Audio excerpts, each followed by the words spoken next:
Naquela tarde clara de vento seco, o chão do agreste parecia uma pele antiga, rachada, guardando lembranças de muitas estações. No caminho de barro que leva ao sítio Palmeiras, a poeira subia em redemoinhos pequenos, como quem dança para enganar a fome.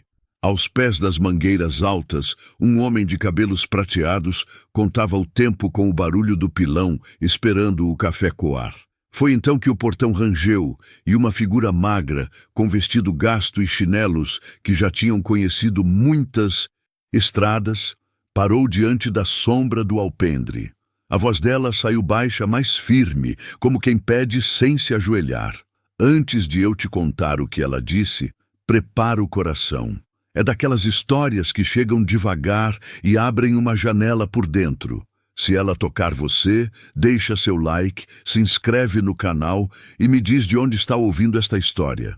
Parece pouco, mas ajuda a roda de conversa a alcançar mais gente que precisa de um abraço em forma de palavra.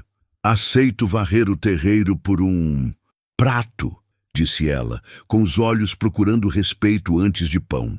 O homem deixou o pilão descansar e mediu o silêncio entre a mão dela e a tranca do portão.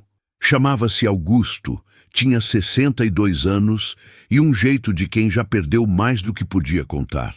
Viúvo há 3 anos, morava sozinho no sítio herdado do pai, cercado de árvores antigas e retratos que não sorriam mais. A casa cheirava a café passado e sabão de coco, e ali, naquela hora mansa, 2 vidas cansadas se olharam como se reconhecessem um cansaço irmão. Augusto conhecia os ventos que passavam por ali, sabia qual levantava o pó, qual derrubava as folhas do umbuzeiro e qual trazia notícia de chuva, mesmo quando a nuvem era teimosa. Acordava com o canto dos galos, varria o alpendre, dava milho às galinhas, consertava cercas e trocava telhas. À tarde, sentava na cadeira de balanço, herdada de Celina, sua companheira de 40 anos, e deixava a memória visitar a casa sem ferir. O tempo, assim, parecia um fio bem estendido com marcas discretas. A mulher se chamava Noemi. O nome lhe caía como uma reza breve, antiga e resistente. Não trazia mala, só uma sacola com 2 trocas de roupa, uma escova de dentes e um retrato em preto e branco, amarelado pelo sol. Andava há dias aceitando um copo d'água aqui, um pedaço de pão acolá, um olhar desconfiado em muitas esquinas, mas em seus passos havia uma linha invisível de dignidade, como quem não esquecera que a vida, mesmo dura, ainda é vida e merece ser olhada de frente. Quando pediu um prato em troca de varrer o terreiro, não pediu esmola, pediu trabalho. Augusto não respondeu de pronto. Foi até a cozinha, serviu 2 copos de água fresca do filtro de barro e voltou para o alpendre. Entregou o copo a Noemi, que agradeceu com um aceno quase tímido, e ficou olhando o terreiro, como quem calcula o tamanho do mundo. Depois, apontou a sombra da mangueira e disse para ela sentar. Só então falou, com a voz que aprendeu a ser firme quando a emoção queria tremer. Aqui ninguém troca varrição por prato, não. Se você topar ficar uns dias, tem cama limpa, comida quente e um dinheiro honesto pelo seu esforço. Noemi olhou para as próprias mãos, finas, com as unhas curtas e limpas, e respirou como quem prova se pode acreditar. Nos olhos, um brilho antigo, meio apagado pelas tempestades, reacendeu só um pouco, o suficiente para não morrer. Ela não sabia o que fazer com tanta oferta de uma vez, como se alguém tivesse aberto uma janela grande em um quarto fechado há anos. Endireitou a postura, ajeitou o cabelo preso num coque apressado e perguntou se podia começar pela cozinha, pelo quintal, pelo que fosse preciso. Augusto sorriu com um canto de boca, daqueles sorrisos que desarrumam a tristeza sem alarde. Do fogão de lenha vinha um cheiro de lenha boa, que estala sem fumaça grossa. A chaleira, já pronta, cantava baixinho, e o pano de prato, bordado por Celina anos antes, tinha flores, vermelhas que pareciam recém-pintadas pela luz do fim de tarde. No quintal, as galinhas ciscavam as cascas de mandioca, o cachorro vira-lata cochilava com uma orelha em pé, e 2 sabiás trocavam cantigas na goiabeira. O sol batia no terreiro de um jeito que fazia a poeira parecer ouro leve. E entre um gole e outro de café, o silêncio foi abrindo espaço para nomes, perguntas e pequenos pedaços de história. Augusto contou que a filha, Teresa, morava em Recife com as 2 meninas e vinha quando podia, trazendo risadas e barulho de cidade. Disse que o sítio sustentava tudo no seu ritmo, um pouco de feijão, um pouco de milho, umas cabras teimosas e muita lembrança plantada em cada canto. Falou de Celina com cuidado de quem toca em cristal sem derramar. Noemi escutou com atenção que parecia cobertor e falou pouco de si. Disse só que vinha do sul do estado, que a vida tinha se desarranjado e que precisava de tempo para costurar de novo as bordas do pano. Quando a tarde começou a descer, Augusto mostrou a ela o quarto que ficava nos fundos, perto do galpão das ferramentas. Uma cama simples, lençol limpo. Noemi passou a mão na madeira, como quem consulta a textura do destino, e assentiu. Combinaram serviços de começo. Varrer o terreiro pela manhã, lavar o alpendre 2 vezes por semana, ajudar na cozinha, cuidar da horta e do galinheiro. Nada de pressa, disse Augusto. Aqui a gente faz as coisas do tamanho do dia. Ela sorriu de novo, um sorriso mais inteiro, e guardou as lágrimas para depois, no escuro. Nessa primeira noite, o céu veio limpo, coalhado de estrelas que pareciam derramadas com capricho. O vento passava de leve pelas frestas e fazia uma música que só o mato sabe tocar. Noemi deitou-se devagar, sentiu o corpo agradecer o descanso e olhou o retrato que trazia sempre por perto. Não falou o nome em voz alta, mas guardou entre as mãos uma prece curta pela pessoa do retrato. Augusto, do outro lado da parede, soprou a lamparina e ficou um tempo acordado, ouvindo o canto distante de um sanfoneiro na vizinhança, pensando em como a vida às vezes traz gente como resposta antes mesmo da pergunta. O dia seguinte acordou com cheiro de terra molhada, ainda que não tivesse chovido ali. Era a umidade vinda da madrugada, aquele frescor que engana até o galo. Noemi varreu o terreiro devagar, juntando folhas, gravetos e memórias que não eram suas, mas que ela tratou com respeito. Augusto preparou cuscuz com manteiga de garrafa e um pouco de queijo, e os 2 comeram em silêncio bom, desses que não cobram. Depois foram para a horta ver o que precisava de mão, olhar as covas das batatas, arrancar o mato fino que tenta crescer sem convite. Cada gesto parecia inaugurar um começo sem barulho. Enquanto arrancavam o mato, Augusto contou histórias antigas do tempo em que viajava de caminhonete para vender queijo na feira de Caruaru, e voltava com o rádio chiando Luiz Gonzaga, cheio de poeira e de alegria. Falou de um cavalo arisco que o derrubou 3 vezes numa semana, de uma enchente que quase levou o curral, de uma seca que ensinou mais do que qualquer escola. Noemi escutava e sorria de leve, como quem recolhe conchas numa praia vazia.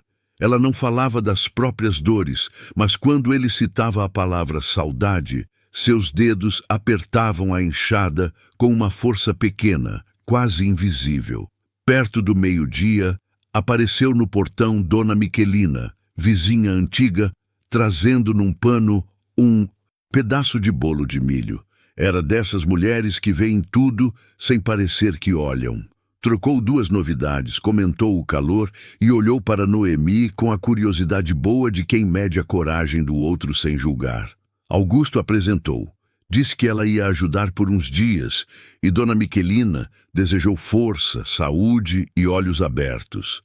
Antes de ir, falou que à noite haveria novena na capela de São José, e que seria bonito ver o banco do fundo ocupado outra vez. A poeira levantou de novo quando ela se foi. À noite, Noemi ficou no quarto ouvindo a novena de longe, os cânticos chegando como marola. Não entrou na capela, não. Às vezes, a gente precisa ficar só na porta da fé. sentindo o cheiro da vela e o eco da reza, até que o peito se acostume a abrir de novo. Augusto foi um pouco, sentou no banco lateral, agradeceu baixinho, não pediu nada. Quando voltou, encontrou a cozinha limpa, a mesa arrumada com um guardanapo estendido como se fosse uma bandeira branca. Ele entendeu o recado, silencioso. Alguém ali queria paz, e quis também, como quem encontra água fresca ao acaso. No dia seguinte, choveu de verdade. Uma água miúda, paciente, que parece conversar com a terra até ela consentir. Noemi estendeu um plástico no varal improvisado, recolheu as roupas com um cuidado que lembrava quem recolhe cartas. Augusto remexeu os sacos de milho para evitar mofo, conferiu o telhado e depois convidou Noemi para aprender a receita do doce de banana que Celina fazia.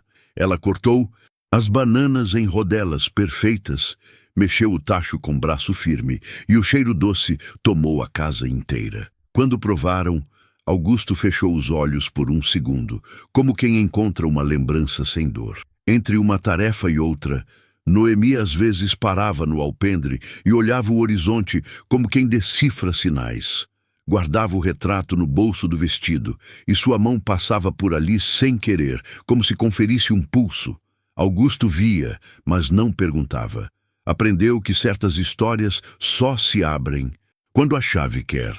Em troca, ele deixava sobre a mesa coisas pequenas que falam de cuidado. Um prato de fruta já lavada, um pedaço maior de queijo, um lenço novo esquecido de propósito. Essas delicadezas iam tecendo entre os dois uma rede silenciosa, firme, onde a solidão encontrava pouso. Num sábado, foram à feira comprar sal, querosene e sementes. A cidade parecia maior do que era, por causa do falatório e das cores. Noemi andava com passo curto, os olhos atentos às bancas como se não quisesse ser notada. Augusto comprou um par de sandálias novas e deixou no banco da caminhonete sem dizer nada. No caminho de volta, a correia do chinelo de Noemi arrebentou. Ela tentou consertar com um arame, mas a ponta furou seu pé. Augusto, então, encostou o carro, fez silêncio e empurrou as sandálias novas na direção dela. Não tinha discurso, tinha gesto. Ela entendeu. Naquele momento simples, o mundo pareceu ajustar um parafuso solto. Noemi calçou as sandálias, olhou para os próprios pés, como quem olha para um mapa, e respirou fundo. Augusto disse apenas que conforto também é uma forma de respeito. Ela respondeu com um obrigada, que ficou morando no ar por um tempo. Às vezes, o que a gente oferece sem alarde é o que fica. E foi assim, entre café, trabalho e pequenos cuidados, que a frase dita na chegada ganhou outro sentido. Varreu o terreiro, sim, mas, sobretudo, começou a varrer por dentro o pó que o tempo tinha deixado ficar. Os dias foram se alinhando, e a casa retomou um som que não se ouvia desde antes da partida de Celina. Noemi aprendia os cantos do sítio como quem aprende os cantos de um hino antigo. Tudo parecia em paz, mas a vida tem um jeito de testar as pontes que a gente constrói. Numa manhã de sexta, enquanto Augusto afinava a enxada no galpão, um carro desconhecido levantou poeira na estrada e parou diante do portão. Dentro, um sujeito de camisa social amarrotada e olhos de pressa abriu a porta como quem traz notícia que pesa. Noemi, lá do alpendre, reconheceu o rosto e empalideceu. O homem desceu do carro com pressa de quem carrega uma missão, mas os ombros pesavam como quem não queria cumpri-la. Usava calça jeans desbotada e uma camisa social que já tinha conhecido dias melhores. O cabelo, ralo e grisalho, estava despenteado pelo vento da estrada. Seus olhos, castanhos e fundos, procuraram Noemi no alpendre e, quando a encontraram, ele parou, como se o chão tivesse avisado para ir devagar. Ela não fugiu, mas seu corpo endureceu, os dedos se fecharam na barra do avental emprestado e o ar pareceu sair mais devagar dos seus pulmões. Augusto largou a enxada e caminhou até o portão.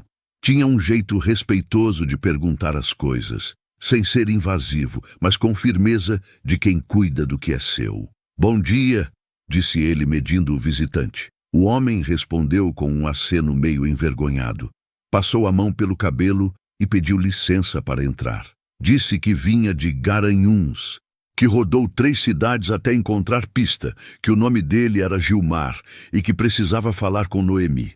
A voz dele saía rouca, atravessada por uma mistura de alívio e medo.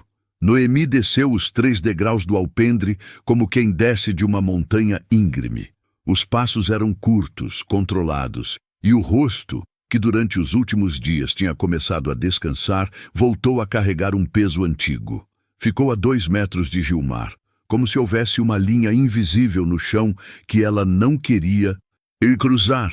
Ele abriu a boca para falar, mas a palavra ficou presa. Ela também não disse nada de imediato. O silêncio era tão denso que até os passarinhos pareciam ter escolhido outra árvore para cantar. Augusto percebeu que ali não era lugar dele, não por falta de coragem, mas por respeito ao território alheio. Disse que ia buscar água, mas ficou perto o suficiente para socorrer se fosse necessário. Sabia que às vezes a gente precisa de uma testemunha silenciosa, alguém que não interfere, mas que está ali caso o vento mude de direção. Do galpão, fingindo ajustar ferramentas, Augusto ouvia a conversa cortada que começava a sair entre os dois, cada palavra parecendo carregar pedras. Gilmar começou devagar, como quem tenta acender fogo com graveto molhado. Disse que estava preocupado, que tinha procurado em todos os lugares, que a família inteira estava perguntando. Noemi cruzou os braços, não em desafio, mas como quem se protege do frio mesmo debaixo do sol. Falou, baixinho, com voz firme como corda esticada, que não devia satisfação, que tinha direito de respirar longe, que a vida tinha ficado impossível e que ela precisava de distância para pensar. Gilmar baixou a cabeça, passou a mão pelo rosto e admitiu que entendia, mas que não podia ficar sem saber se ela estava bem. A história foi saindo aos poucos, como água que vaza de um saco furado. Gilmar era o irmão mais velho de Noemi e carregava consigo uma culpa que os anos não tinham conseguido apagar. Ele e Noemi tinham crescido na mesma casa de taipa, correndo no mesmo quintal de areia, dividindo o mesmo prato nos tempos magros, mas a vida adulta tinha colocado entre eles uma racha. Gilmar casou cedo, teve 3 filhos, e quando o pai deles adoeceu, foi Noemi quem ficou com o cuidado, quem virou noites, quem pediu emprestado para comprar remédio. Gilmar ajudava quando podia, mas podia pouco, e esse pouco doía mais do que a falta. Quando o pai morreu, a casa foi vendida para pagar dívidas. Noemi, sem teto, passou a morar de favor na casa de uma prima, depois de outra, até que o favor virou peso, e o peso virou despedida.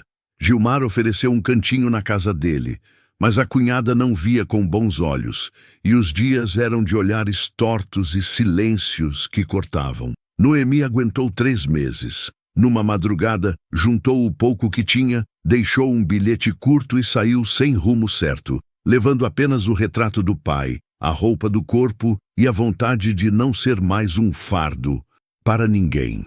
Gilmar procurou por semanas, perguntou nas rodoviárias, nas igrejas, nos postos de saúde. Nada. Até que uma conhecida disse ter visto uma mulher parecida pedindo trabalho na beira da estrada, perto do sítio Palmeiras. Ele veio sem avisar, movido por um remorso que não cabia mais dentro do peito. Agora, diante dela, não tinha discurso pronto. Tinha só uma mão estendida e um pedido de desculpa que saía atravessado, imperfeito, mas verdadeiro. Disse que errou, que a cunhada estava errada, que ele deveria ter sido mais firme, mais irmão, mais presente. Noemi escutou tudo sem chorar, mas as lágrimas estavam lá, represadas atrás dos olhos, esperando licença para cair. Ela não queria perdoar rápido demais, porque perdão fácil às vezes não dá conta de curar. Mas também não queria guardar rancor até a raiz da alma.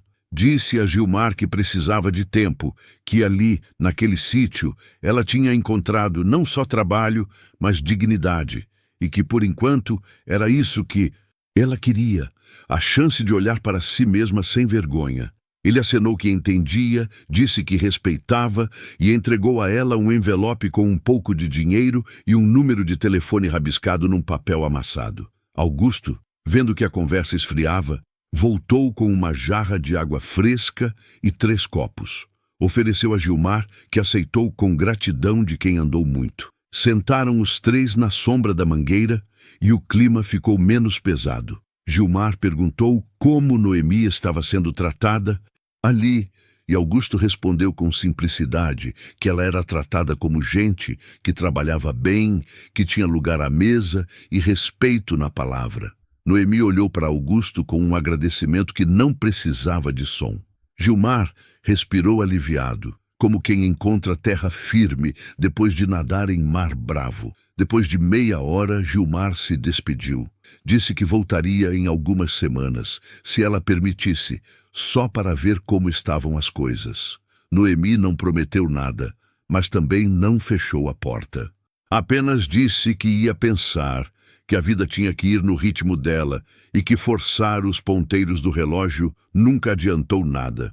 Gilmar entrou no carro, deu a partida e, antes de ir embora, acenou pela janela com um meio sorriso triste, aquele que carrega esperança e arrependimento na mesma moeda. Quando a poeira baixou e o barulho do motor sumiu na curva, Noemi ficou parada no meio do terreiro, olhando para o horizonte como quem procura uma resposta que o céu ainda não deu. Augusto não perguntou nada, não forçou conversa. Apenas ficou por perto, ajeitando uma cerca que nem precisava de ajuste, dando a ela o espaço de sentir sem precisar explicar. Às vezes, a melhor companhia é aquela que não exige nada, que só está ali, como uma sombra amiga debaixo do sol quente. À tarde, Noemi voltou ao trabalho em silêncio. Lavou a louça com mais cuidado do que o necessário. Varreu o alpendre 2 vezes. E depois foi cuidar das galinhas, jogando o milho com gestos quase mecânicos. Augusto preparou um ensopado de carne com batata e cenoura. E quando ela entrou para jantar, a mesa estava posta com capricho. Ele tinha até acendido uma vela velha que Celina guardava para ocasiões especiais. Não era ocasião, mas era um jeito de dizer que a vida, mesmo pesada, merece um pouco de beleza. Eles comeram devagar, trocando poucas palavras. Augusto falou sobre o tempo, sobre a previsão de chuva para a semana seguinte, sobre o bezerro que estava crescendo rápido. Noemi respondia com monossílabos, mas havia gratidão no jeito como ela olhava para a comida, para a vela, para o cuidado todo. Depois do jantar, ela ofereceu lavar a louça, mas Augusto disse que hoje era dia dele cuidar disso, que ela podia descansar. Ela não insistiu. Foi para o quarto, fechou a porta devagar e finalmente permitiu que as lágrimas caíssem. Chorou pelo pai que se foi, pela casa que não existe mais, pelo irmão que falhou e por ela mesma, que carregava no peito o peso de se achar um estorvo. Chorou também de alívio, porque pela primeira vez em muito tempo alguém a olhava como se ela tivesse valor, como se o trabalho dela importasse, como se a presença dela não fosse um fardo. O retrato do pai ficou sobre a cômoda improvisada, e ela conversou baixinho com ele, como quem presta contas e pede bênção ao mesmo tempo.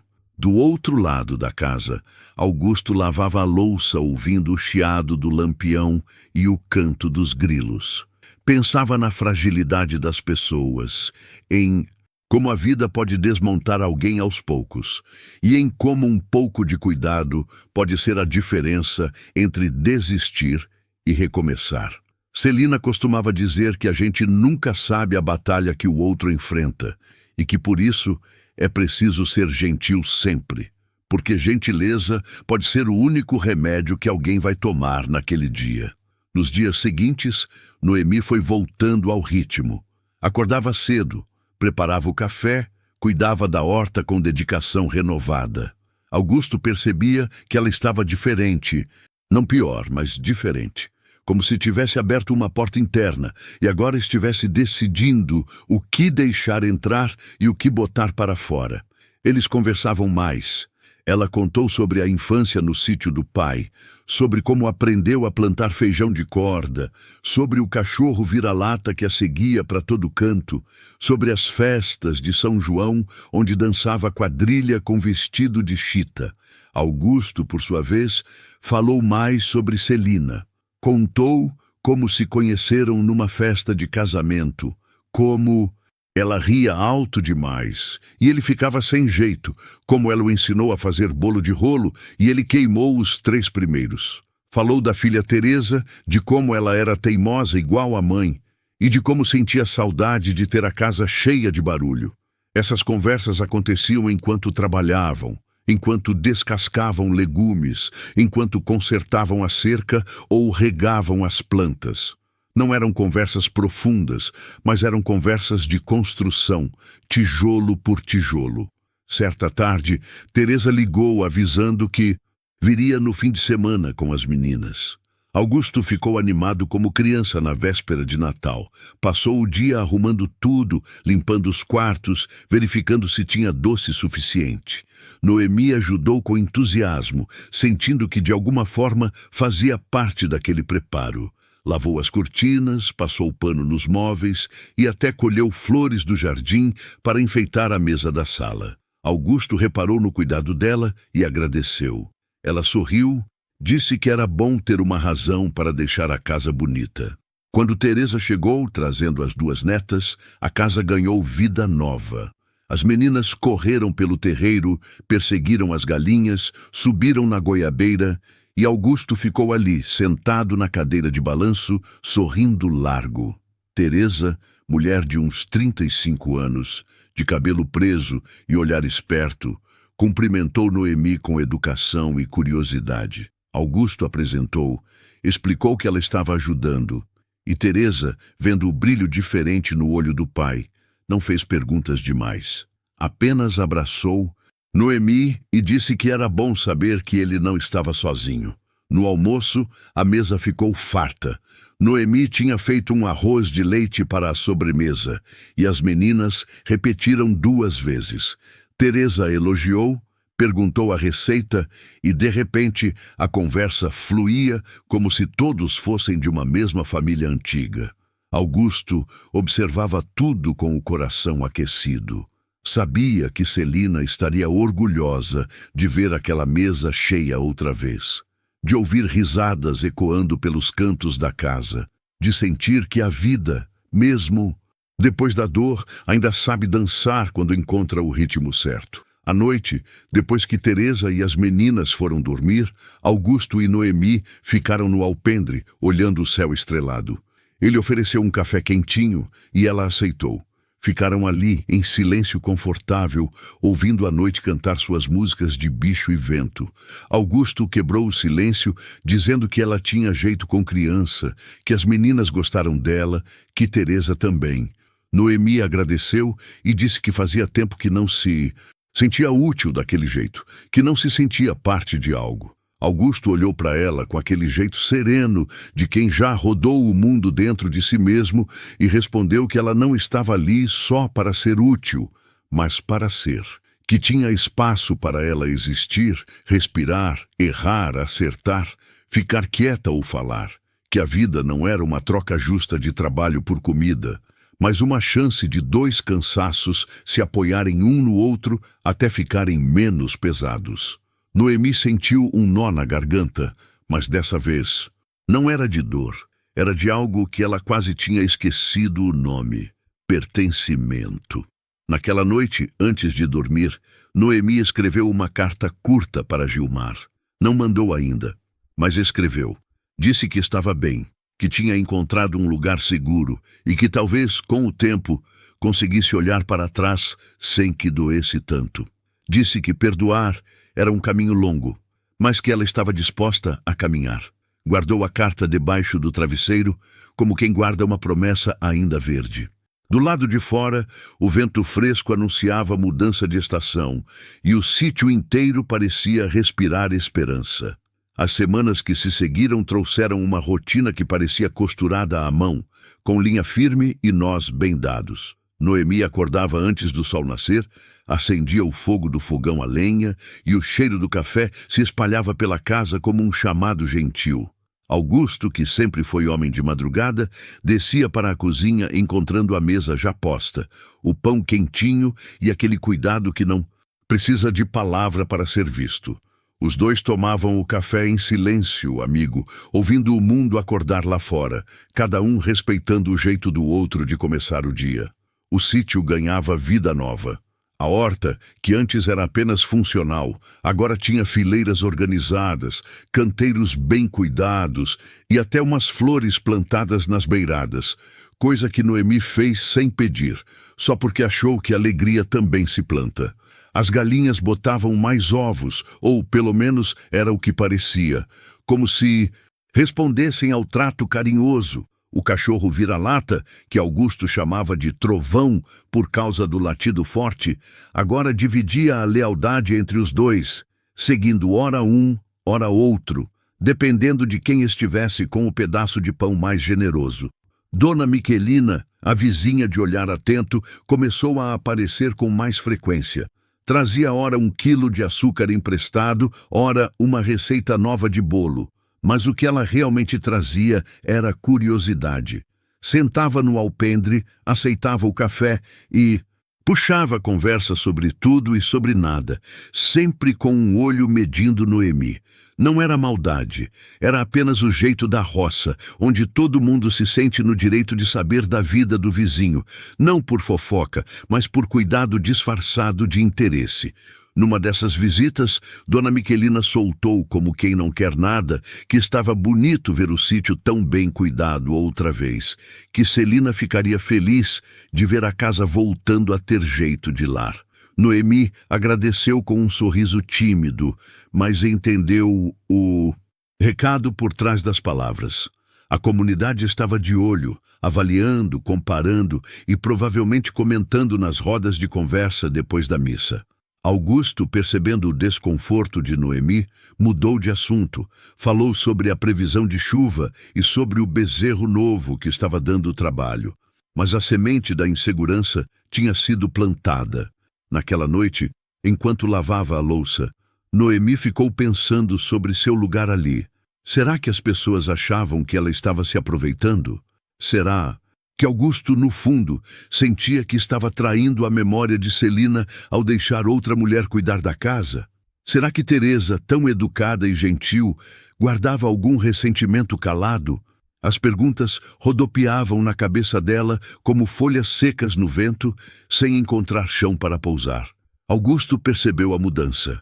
Noemi ficou mais quieta, mais recolhida, como tartaruga que volta para dentro da casca ao menor sinal de perigo. Ele não forçou conversa, mas ficou atento. Sabia que o medo de não pertencer é um dos medos mais antigos que existem, e que às vezes a gente precisa ouvir em voz alta que tem lugar no mundo. Numa tarde, enquanto consertavam a cerca juntos, ele disse, sem olhar diretamente para ela, que estava grato por ela ter chegado, que a casa respirava melhor e que ele também respirava melhor. Noemi segurou a cerca com mais força, como se precisasse de apoio, e perguntou baixinho se ele não achava estranho, se as pessoas não iam falar. Augusto parou. O que estava fazendo?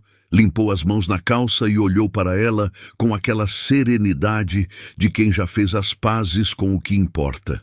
Disse que as pessoas sempre vão falar, que faz parte da natureza humana encher a boca com a vida alheia quando a própria está vazia demais, mas que o que importa mesmo é o que acontece entre 4 paredes, entre 2 pessoas que se respeitam e entre a consciência e o travesseiro na hora de dormir. Essas palavras acalmaram Noemi como um abraço invisível. Ela voltou ao trabalho com o coração menos apertado e nos dias seguintes tentou não dar ouvidos aos olhares das pessoas na feira ou aos silêncios que surgiam quando ela passava perto de um grupo de mulheres na praça. Augusto, por sua vez, fazia questão de apresentá-la com orgulho, dizendo que ela era a melhor ajudante que poderia ter encontrado e que o sítio devia muito a ela. Isso ajudava, mas não apagava completamente a insegurança que morava no fundo da alma de Noemi. Foi nessa época que começaram a aparecer os primeiros sinais de que algo maior estava por vir. Gilmar ligou algumas vezes para o telefone público da vila e Augusto ia até lá com Noemi para que ela atendesse. As conversas eram curtas, meio travadas, mas aos poucos iam desamarrando os nós.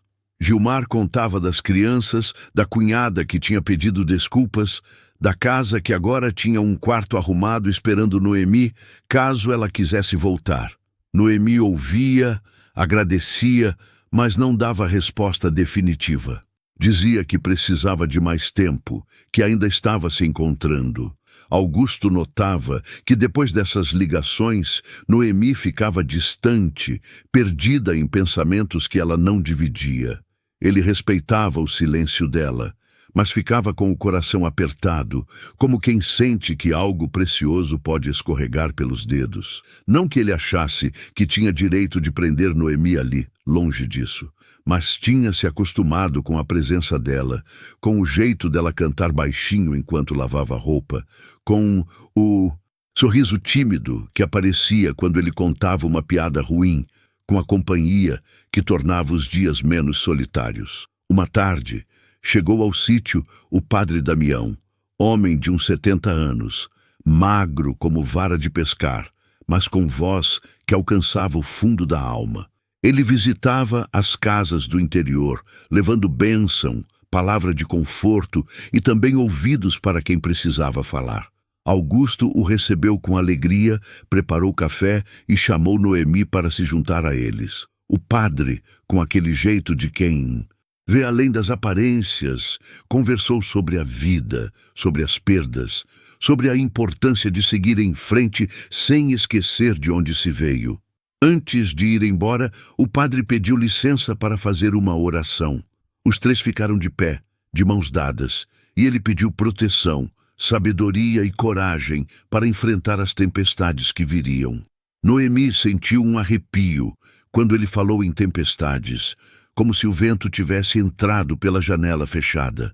Depois que o padre saiu, ela perguntou a Augusto se ele achava que algo ruim ia acontecer. Augusto respondeu que tempestade faz parte da vida, que o importante é ter onde se abrigar e com quem contar quando ela chega. Os dias seguintes trouxeram uma agitação incomum. Teresa ligou dizendo que viria passar uns dias, pois precisava de um tempo longe da correria da cidade. Augusto ficou feliz, mas percebeu que dessa vez a voz da filha estava diferente, mais cansada, como se carregasse um peso invisível. Quando ela chegou, sem as meninas dessa vez, Augusto viu nos olhos dela algo que pai reconhece de longe: dor guardada, problema não resolvido, coração machucado. Teresa passou os primeiros dias ajudando na cozinha, conversando com Noemi, caminhando pelo sítio como quem procura algo que perdeu dentro de si mesma. Numa noite, depois que Noemi foi dormir, Teresa sentou com o pai no alpendre e finalmente desabafou. Disse que o casamento estava difícil, que o marido andava distante, que ela se sentia sozinha, mesmo cercada de gente. Augusto ouviu sem interromper, segurando a mão da filha, deixando que as lágrimas dela molhassem a manga da camisa dele. Quando Teresa terminou de falar, Augusto disse que não tinha resposta pronta, que cada casamento é um mundo e cada coração sabe onde dói. Mas disse também que ela não estava sozinha, que sempre teria o sítio como refúgio e que às vezes a gente precisa se afastar para enxergar melhor o que ficou para trás. Teresa abraçou o pai com força, como quando era criança e achava que ele podia resolver qualquer problema. Naquela noite, ela dormiu no quarto antigo, debaixo do cobertor que Celina tinha feito em crochê. E pela primeira vez em semanas, conseguiu dormir sem acordar no meio da madrugada. Noemi, que ouvia fragmentos da conversa pelo vento que carregava as vozes, sentiu o coração apertar de empatia. Sabia o que era sentir-se sozinha em meio à multidão. Sabia o que era carregar dor sem nome. No dia seguinte, preparou o café da manhã com ainda mais capricho. Fez um bolo simples de fubá. E quando Teresa desceu, ofereceu um sorriso que não precisava de explicação. Teresa agradeceu, não só pelo bolo, mas por aquela presença feminina que não julgava, só acolhia. As duas foram para a horta juntas, e enquanto arrancavam o mato e regavam as plantas, Teresa foi se abrindo. Falou sobre o casamento, sobre as expectativas não cumpridas, sobre o medo de estar errando, sobre a culpa de pensar em desistir. Noemi ouvia com atenção, que parecia abraço, e quando Teresa terminou, ela disse apenas que não havia resposta certa, mas que viver infeliz por medo do julgamento dos outros era morrer devagar. Disse também que às vezes a gente precisa ser egoísta para poder ser inteira, e que cuidar de si não é pecado, é sobrevivência. Teresa olhou para Noemi com surpresa e gratidão. Naquelas poucas palavras, vindas de uma mulher que também tinha enfrentado tempestades, havia mais sabedoria do que em horas de terapia. As duas voltaram para a casa em silêncio, mas era um silêncio de cumplicidade, daqueles que unem mais do que 1000 conversas vazias. Augusto, vendo as duas entrarem juntas, sentiu o peito aquecer. Ali, naquele sítio simples, estava se formando uma família que não tinha laço de sangue, mas tinha laço de escolha, que às vezes é mais forte. Naquela semana, apareceu no sítio um homem que Augusto não via há anos. Chamava-se Osmar, primo distante, dono de terras na região, e tinha fama de ser esperto demais para o próprio bem. Vinha sempre com proposta de negócio, com ideia mirabolante, e dessa vez não foi diferente. Sentou no alpendre, aceitou o café, elogiou tudo e depois soltou que sabia de um comprador interessado no sítio, que pagaria bem, que Augusto poderia ir morar na cidade, perto de Teresa, sem ter trabalho nenhum. Augusto ouviu tudo com paciência, mas quando Osmar terminou, respondeu que o sítio não estava à venda, que ali era a vida dele, a memória de Celina, o único lugar onde ele ainda sabia quem era. Osmar insistiu, falou em valores altos, em conforto, em facilidade. Augusto manteve a calma e repetiu, mais firme, que não tinha interesse. Osmar saiu contrariado, dizendo que ia deixar a proposta em aberto, caso ele mudasse de ideia. Quando o primo foi embora, Augusto ficou inquieto, como se uma sombra tivesse passado sobre o terreiro. Noemi perguntou se estava tudo bem, e Augusto confessou que aquela visita tinha mexido com ele, que, às vezes, a ganância das pessoas assustava mais do que a pobreza. Disse que não tinha intenção de vender, mas que Osmar era teimoso e geralmente não desistia fácil. Noemi sentiu um frio na barriga, como se algo estivesse se aproximando, uma mudança que ela não podia controlar. Tentou afastar os maus pensamentos, mas eles ficaram ali, rondando como urubu no céu aberto. Teresa, que presenciou a conversa, ficou preocupada. Sabia que Osmar tinha fama de conseguir o que queria, nem sempre pelos meios mais honestos. Conversou com o pai, disse que ele precisava ficar atento, que talvez fosse bom consultar um advogado só para ter certeza de que tudo estava em ordem. Augusto prometeu que ia pensar, mas no fundo achava que estava exagerando, que Osmar era só insistente, nada mais. Noemi não estava tão certa disso. Tinha aprendido na vida que quando algo parece ameaçador, geralmente é. Os dias seguintes foram de tensão disfarçada de normalidade. O trabalho continuava, as refeições eram feitas, as conversas aconteciam, mas havia uma nuvem invisível pairando sobre o sítio, como quando o céu fica carregado, mas a chuva ainda não cai. Noemi rezava mais, segurando o terço que Dona Miquelina tinha dado a ela, pedindo proteção para aquela casa que tinha se tornado mais que abrigo, tinha se tornado lar. Augusto, mesmo sem falar, também sentia que algo estava mudando, que a paz conquistada era frágil demais para se sentir seguro. Teresa prolongou a estadia, como se precisasse estar ali para o que viesse. As três pessoas, cada uma com suas feridas e suas forças, formavam agora um tripé que se sustentava mutuamente. Mas todo tripé precisa de chão firme, e o chão estava começando a tremer. Numa manhã, quando Augusto foi até a vila buscar mantimentos, voltou com o rosto fechado e uma carta na mão. Era uma notificação oficial, com carimbo e firma reconhecida, dizendo que havia uma disputa sobre os limites do terreno e que ele precisava comparecer ao cartório para esclarecimentos. Augusto leu a carta 3 vezes, como se não acreditasse no que estava vendo. Teresa arrancou o papel da mão dele, leu com atenção de quem entende um pouco de lei e confirmou que aquilo era sério, que alguém estava questionando a propriedade do sítio.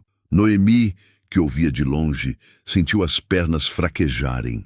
Tudo pelo que ela tinha começado a se apegar, tudo que tinha começado a chamar de seu, estava ameaçado. E o pior, ela sabia, sem precisar de prova, que aquilo tinha o dedo de Osmar. A manhã seguinte nasceu pesada, como se o próprio céu carregasse o peso da notificação que agora estava sobre a mesa da cozinha. Augusto mal tinha dormido, virando de um lado para o outro, repassando na cabeça todos os documentos que o pai tinha deixado, todas as escrituras antigas, todos os papéis amarelados guardados numa caixa de sapato no armário.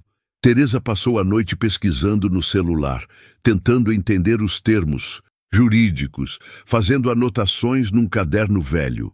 Noemi preparou o café com mãos trêmulas, sentindo que aquela tempestade anunciada pelo padre Damião tinha finalmente chegado. Logo cedo, Teresa foi até a casa de Dona Miquelina pedir para usar o telefone. Ligou para um advogado conhecido em Caruaru, explicou a situação e ele prometeu vir no dia seguinte para analisar os documentos. Enquanto isso, Augusto foi até o cartório levar os papéis que tinha, provar que o sítio era dele por direito de herança documentado e registrado há décadas. O escrivão, homem de meia idade com óculos grossos, examinou tudo com atenção e disse que precisaria de uns dias para verificar, mas que havia mesmo uma contestação movida por um tal de Osmar Ferreira da Silva, alegando que parte das terras tinha sido vendida irregularmente no passado. Augusto voltou para casa com o rosto cinza de quem acabou de levar um soco invisível. Contou a Teresa e Noemi o que tinha ouvido. E as três ficaram ali, sentadas ao redor da mesa, tentando entender como aquilo era possível. Teresa bateu o punho na madeira, dizendo que era armação, que Osmar estava inventando mentira para forçar a venda. Noemi, mais calada, segurava a xícara de café já frio, sentindo que tudo o que tinha começado a construir estava desmoronando como castelo de areia na maré alta. Naquela tarde, apareceu no portão um rapaz jovem, de camisa social e pasta de couro debaixo do braço. Era a assistente de Osmar.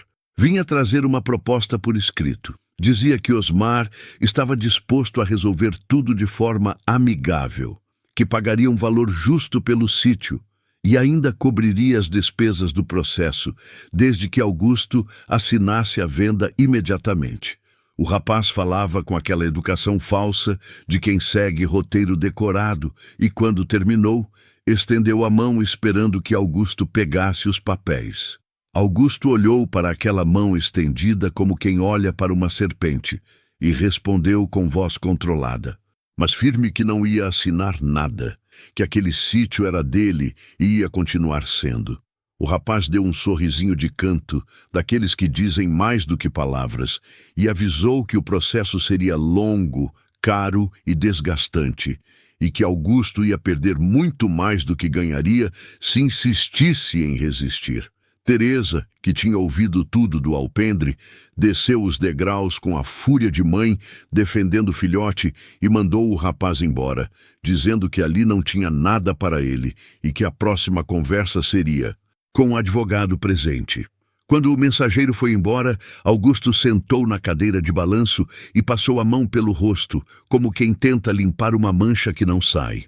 Teresa abraçou o pai por trás, encostou a cabeça no ombro dele e disse que iam lutar, que não iam deixar Osmar roubar o que era deles. Noemi, de longe, observava aquela cena com o coração partido em dois. Sabia que não era sangue dela naquela briga, mas sentia como se fosse. Aquele sítio, aquelas pessoas, tinham-se tornado sua família, e ver tudo ameaçado doía como ferida aberta. No dia seguinte, o advogado chegou. Chamava-se Dr. Raimundo, homem de uns 50 anos, sério, mas não carrancudo, com jeito de quem conhecia bem os atalhos tortos que a lei permite. Sentou à mesa, examinou todos os documentos que Augusto tinha, fez perguntas sobre a história da propriedade, sobre vendas passadas, sobre vizinhos antigos. Depois de 2 horas, fechou a pasta, tirou os óculos e deu o veredicto. Disse que os papéis de Augusto estavam em ordem, que a propriedade era legítima, mas que Osmar tinha arrumado um documento antigo, possivelmente falsificado, alegando que uma parte das terras nunca tinha sido transferida corretamente. Dr. Raimundo explicou que provar a falsificação ia demorar, que seria preciso contratar perito, fazer levantamento histórico, gastar com custas judiciais. Falou em números que fizeram Augusto engolir seco. Não eram valores impossíveis, mas eram valores que iam apertar, que iam exigir vender bezerro, vender galinha, talvez até hipotecar parte da terra. Teresa disse que ajudaria, que tinha uma reserva guardada, que o pai não ia enfrentar aquilo sozinho. Noemi, ouvindo tudo calada, sentiu um aperto no peito e uma vontade quase desesperada de poder ajudar também, mas sabia que não tinha nada além dos braços para trabalhar. Os dias que se seguiram foram de guerra silenciosa. Dr. Raimundo entrou com a contestação, juntou os documentos, pediu perícia. Osmar, do outro lado, não desistia. Começou a espalhar boatos pela região, dizendo que Augusto estava com a situação irregular, que o sítio ia ser leiloado, que quem quisesse poderia dar lance. As pessoas na vila começaram a olhar para Augusto com uma mistura de pena e curiosidade mórbida. Aquele olhar de quem assiste a um naufrágio de longe, sem entrar na água para ajudar. Dona Miquelina, porém, foi diferente. Apareceu no sítio com uma sacola cheia de comida e uma informação valiosa. Disse que conhecia o pai de Osmar, que sabia de histórias antigas e que tinha guardado umas escrituras velhas que o marido dela, já falecido, tinha testemunhado décadas atrás.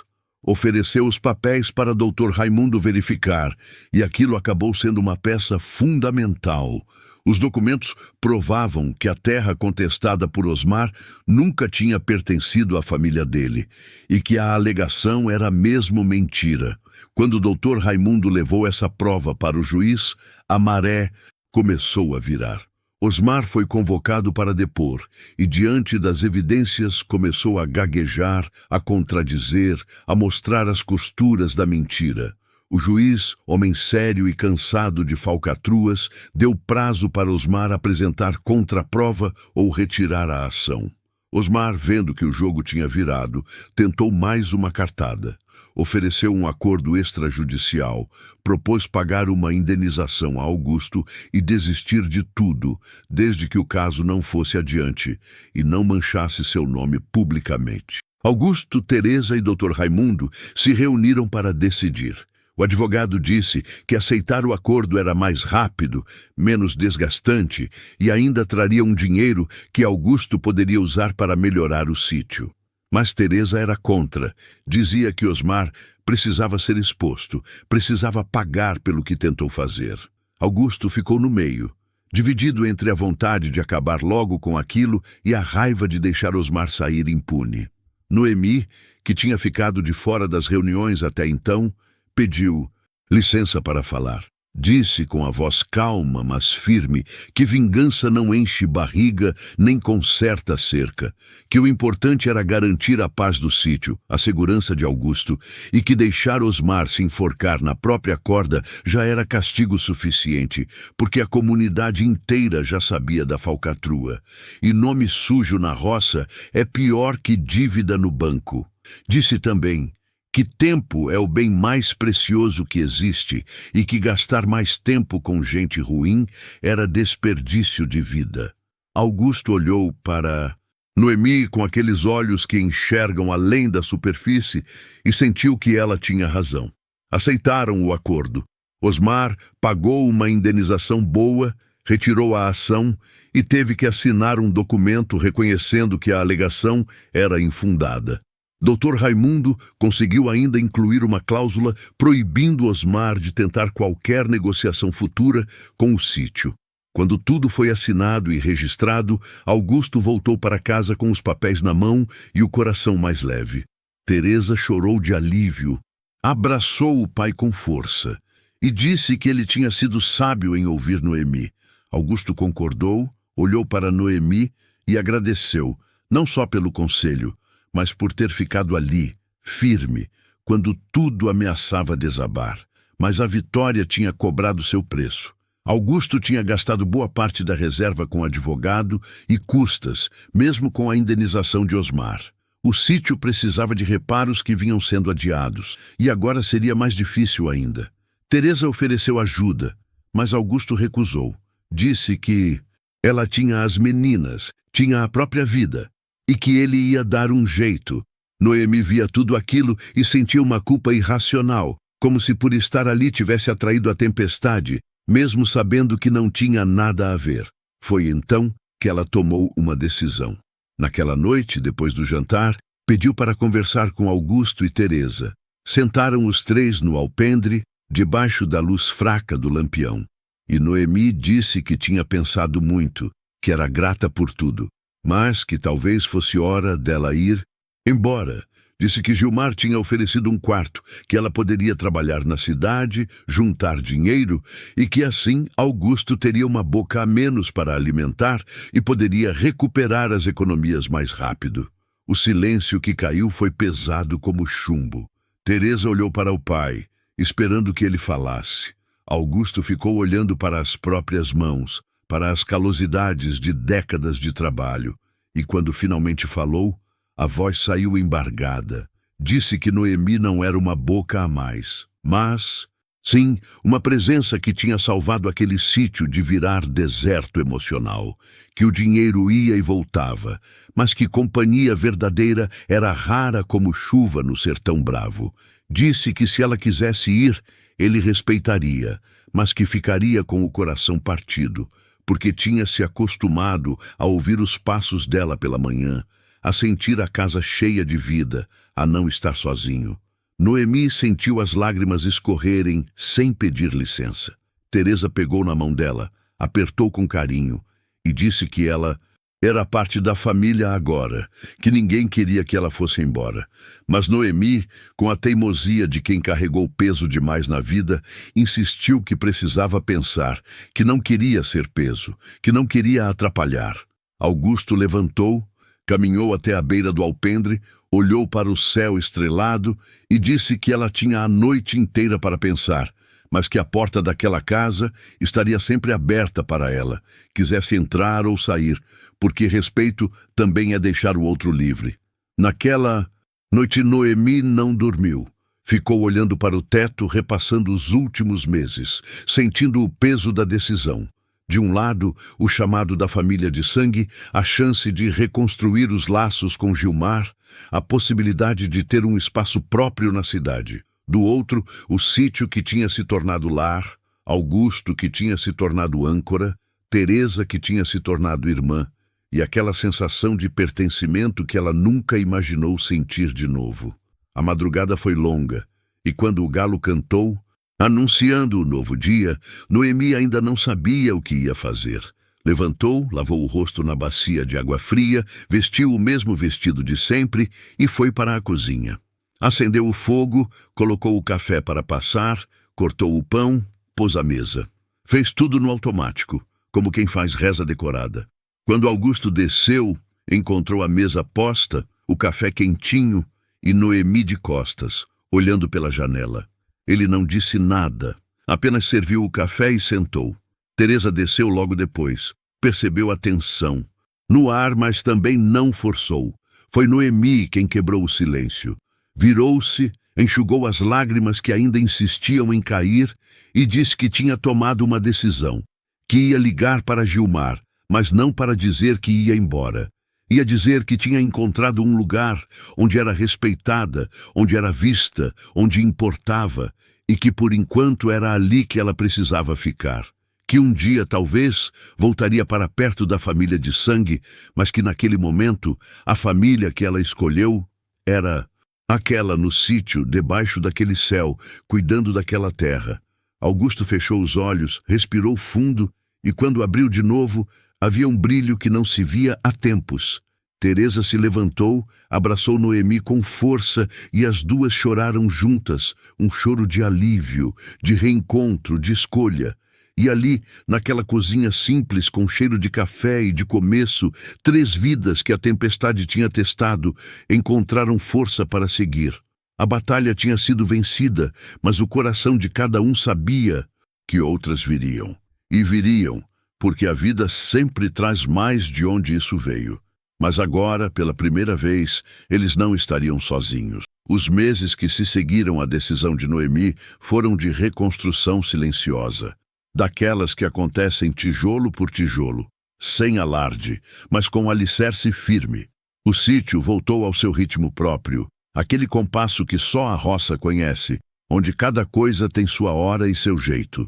As manhãs continuavam nascendo com cheiro de café e lenha queimada.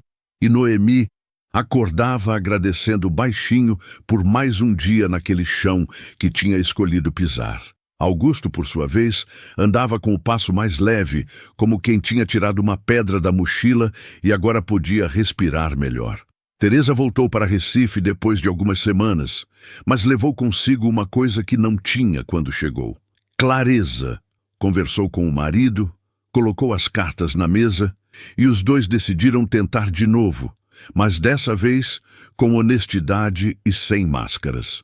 As meninas voltaram a vir nos finais de semana, enchendo o sítio de risadas, correndo atrás das galinhas e subindo nas árvores.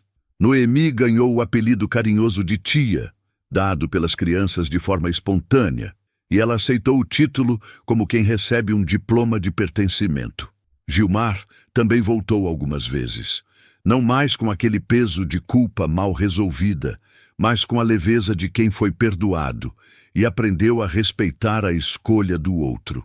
Ele e Noemi conversavam no alpendre, lembravam da infância, do pai, das dificuldades que enfrentaram juntos. E aos poucos, a ferida entre os dois foi cicatrizando, deixando apenas a marca que toda história deixa, mas sem a dor que impede de caminhar. Numa dessas visitas, Gilmar trouxe a cunhada, que pediu desculpas a Noemi e ofereceu com sinceridade um recomeço limpo. Noemi aceitou, não porque esqueceu, mas porque aprendeu que carregar mágoa pesa mais do que soltar. O sítio foi se ajeitando financeiramente, com o dinheiro da indenização de Osmar e com o trabalho dobrado de Augusto e Noemi, conseguiram consertar o telhado que pingava, reformar a cerca que estava caindo e até comprar uns bezerros novos para aumentar o rebanho. Dona Miquelina continuava aparecendo com suas visitas cheias de curiosidade e carinho, e agora trazia histórias de como o povo da vila comentava, admirado, sobre a parceria entre Augusto e Noemi, sobre como aquela casa tinha voltado a ter alma. Numa tarde de setembro, quando o vento soprava morno e o céu estava limpo demais para ser verdade, Noemi estava estendendo roupa no varal quando parou, olhou para o terreiro, para as galinhas ciscando, para o cachorro trovão dormindo na sombra e sentiu algo diferente. Não era felicidade explosiva, dessas de filme, mas era uma paz profunda, daquelas que vem de dentro e não depende de nada de fora. Ela tinha um teto, tinha trabalho digno, tinha respeito, tinha companhia e pela primeira vez em muitos anos tinha a esperança de que o amanhã não seria pior que o hoje. Augusto a observava de longe, fingindo consertar a porteira que nem estava quebrada. Ele também tinha mudado. A casa que antes ecoava solidão, agora respirava vida. E ele descobriu que viver não era só sobreviver. Era também partilhar. Era rir de bobagem. Era ter alguém para contar sobre o dia mesmo que nada de especial tivesse acontecido. Celina continuava viva na memória, nos retratos, nas receitas, mas agora dividia espaço com uma nova história, e Augusto tinha certeza de que ela aprovaria, porque Celina sempre foi mulher de coração grande, daquelas que entendiam que amor não tem quantidade limitada, só tem. À noite, enquanto jantavam arroz com feijão, galinha ensopada e farinha torrada, Augusto puxou conversa. Disse que tinha pensado em plantar uns pés de laranja no canto do terreiro, que a terra ali era boa e que daria fruto bonito. Noemi concordou animada. Sugeriu também plantar umas mudas de acerola, que crescem rápido e as crianças adoram. Ficaram ali, planejando o futuro como quem borda um pano, ponto por ponto, com paciência e cuidado. E nesse planejar conjunto, sem que nenhum dos dois falasse em voz alta, estava claro que aquilo era para sempre, ou pelo menos para o sempre que a vida permite. Num domingo de outubro, houve festa na capela. Era dia de São Francisco, padroeiro dos animais, e a comunidade inteira se reuniu para a missa, seguida de leilão e comida farta. Noemi foi com Augusto, e dessa vez não ficou escondida nos fundos. Sentou no banco da frente, cumprimentou as vizinhas, ajudou a servir a comida depois da celebração. As mulheres que antes olhavam com desconfiança, agora conversavam com respeito, perguntavam receita, elogiavam o vestido novo que Teresa tinha dado de presente. Noemi se sentia finalmente vista, não como a mulher que apareceu do nada, mas como parte daquele lugar. Durante o leilão, Augusto deu lance num bolo de milho feito por Dona Miquelina, ganhou e dividiu com Noemi ali mesmo, na frente de todos, como quem marca território sem grosseria, só com gesto. A mensagem foi entendida. Noemi não era empregada, não era favor, não era passageira, era família.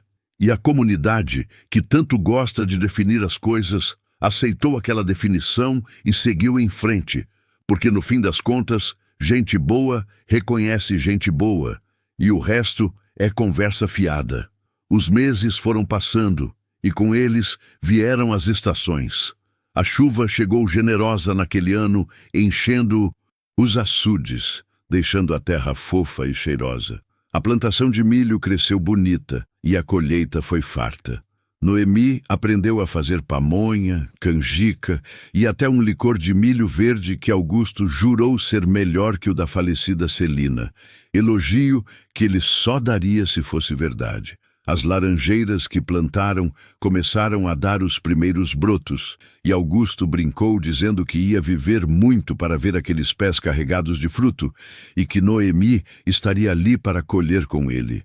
Numa noite de lua cheia, Noemi sentou no degrau do alpendre com o retrato do pai na mão. Fazia tempo que não conversava com ele daquele jeito, em voz baixa, de coração aberto. Contou tudo o que tinha acontecido, desde o dia em que bateu naquele portão pedindo trabalho em troca de comida, até aquele momento, sentada numa casa que agora chamava de sua, cercada de pessoas que amava e que a amavam de volta. Disse ao pai que tinha encontrado o caminho, que não era o caminho que ela imaginava, mas era o certo, e que ela sabia que ele estaria orgulhoso. Augusto, que tinha saído para dar uma volta antes de dormir, viu Noemi ali, conversando sozinha, e teve o bom senso de não interromper. Apenas ficou olhando de longe, pensando em como a vida surpreende, em como de um pedido simples pode nascer algo tão grande, em como oferecer mais do que foi pedido pode mudar duas vidas de uma vez. Ele não tinha oferecido só trabalho e comida a Noemi naquele dia. Tinha oferecido dignidade, respeito, companhia. E, sem saber, tinha se salvado também da solidão que comia as beiradas da alma dele. No final daquele ano, Teresa anunciou que estava grávida de novo. A notícia encheu o sítio de alegria. E Noemi chorou, não de tristeza, mas daquele choro bom de quem participa da felicidade alheia como se fosse própria. Augusto ficou radiante com a ideia de ser avô de novo e já começou a planejar um berço de madeira feito pelas próprias mãos. Noemi ofereceu fazer as roupinhas de crochê, a habilidade que tinha aprendido com a mãe e que andava esquecida. A casa virou um canteiro de planos e sonhos, e pela primeira vez em muito tempo, o futuro não assustava, convidava. Noemi começou a frequentar de novo a igreja, não por obrigação, mas por vontade de agradecer. Rezava o terço nas noites de quinta, participava das novenas e até entrou para o grupo de mulheres que cuidavam da limpeza da capela. Ali encontrou amigas de verdade, mulheres simples como ela, cada uma com sua história de dor e superação, cada uma carregando cicatriz invisível debaixo do sorriso. E juntas, essas mulheres formavam uma rede de apoio silenciosa, onde ninguém precisava explicar de onde veio a ferida para ser acolhida. Augusto, vendo Noemi tão integrada à comunidade, tão feliz, tão inteira, sentiu o coração transbordar de gratidão. Ele que tinha perdido tanto, que tinha ficado sozinho naquele sítio grande demais para um homem só. Agora tinha companhia, tinha propósito renovado, tinha razão para acordar animado. E pensava nos momentos de solidão boa que ainda existiam, sobre como Deus age de forma misteriosa, sobre como uma mulher magra pedindo trabalho no portão podia ser a resposta de uma oração que ele nem sabia que tinha feito. Certa vez, Dona Miquelina perguntou a Augusto, naquele jeito direto que só os velhos têm coragem de ter, se ele não ia se casar com Noemi. Augusto riu. Disse que não tinha pensado nisso, que eram companheiros, família escolhida e que não precisava de papel para provar o que sentiam um pelo outro. Dona Miquelina resmungou que os jovens de hoje não entendem mais nada, mas sorriu depois, porque no fundo ela entendia sim. Entendia que amor tem muitas formas, e que a forma que Augusto e Noemi tinham era do tipo mais puro, baseado em respeito, cuidado e escolha diária de ficar. Os anos foram passando, e a história daquele sítio virou lenda na região. Contavam sobre a mulher que chegou pedindo para varrer o terreiro em troca de um prato e encontrou uma família. Contavam sobre o homem viúvo que, em vez de dar só comida, ofereceu dignidade. Contavam sobre como o amor não precisa de romance, às vezes basta companheirismo, respeito e a coragem de abrir a porta quando alguém bate. E cada um que ouvia a história levava um pedacinho dela para casa, e talvez olhasse diferente para o próximo que pedisse ajuda. Noemi nunca mais sentiu fome. Não a fome de estômago, que se mata com pão, mas também não a fome de alma, que se mata com pertencimento. Tinha encontrado seu lugar no mundo, naquele pedaço de chão vermelho, entre galinhas, pés de manga, e um homem de cabelos prateados, que a olhava como se ela fosse importante. E era. Augusto também nunca mais se sentiu sozinho, mesmo quando Noemi ia visitar Gilmar, ou quando Teresa demorava a vir. Porque solidão não é ausência de gente, é ausência de conexão. E ele tinha conexão de sobra, tinha raiz fincada em solo fértil de afeto verdadeiro. Essa história poderia terminar de muitas formas. Poderia ter final feliz de conto de fadas, com casamento e festa. Poderia ter final triste, com despedida e separação. Mas a vida real não funciona assim. A vida real é feita de dias comuns que se somam, de escolhas pequenas que constroem caminhos grandes, de gestos simples que mudam destinos. E o final dessa história é simples assim. Noemi ficou, Augusto permaneceu, e juntos construíram uma vida que valia a pena viver, uma vida que tinha sentido, uma vida que provava que oferecer mais do que foi pedido é a forma mais bonita de amar. E se você está ouvindo essa história agora, talvez seja porque também está buscando esperança, também está precisando acreditar que recomeço é possível, que dignidade pode ser recuperada, que a vida ainda reserva surpresas boas. Eu te digo, reserva sim. Às vezes, ela chega disfarçada, pedindo para varrer o terreiro. Às vezes, ela chega quando você abre o portão para quem ninguém mais abriria. Às vezes, ela chega quando você escolhe ficar mesmo tendo a opção de ir. A vida é misteriosa assim, e é justamente por isso que vale a pena continuar. E agora me conta, o que você achou dessa história? Já passou por algo parecido, onde a bondade de alguém mudou seu caminho, ou onde você foi essa pessoa para outro alguém? E também me conta de onde você é. Eu adoro ler os comentários de vocês e saber que essas histórias viajam por tantos lugares diferentes. Se essa história te tocou, deixa o seu like, se inscreve no canal e ativa o sininho para não perder as próximas. Compartilhe com alguém que vai se emocionar também, porque todo mundo conhece alguém que precisa ouvir que recomeçar é possível. E olha, não sai daí, clica na próxima história que está aparecendo na tela. Tenho certeza que ela vai te tocar ainda mais. Te espero lá e obrigado por ter ficado até o final dessa jornada comigo.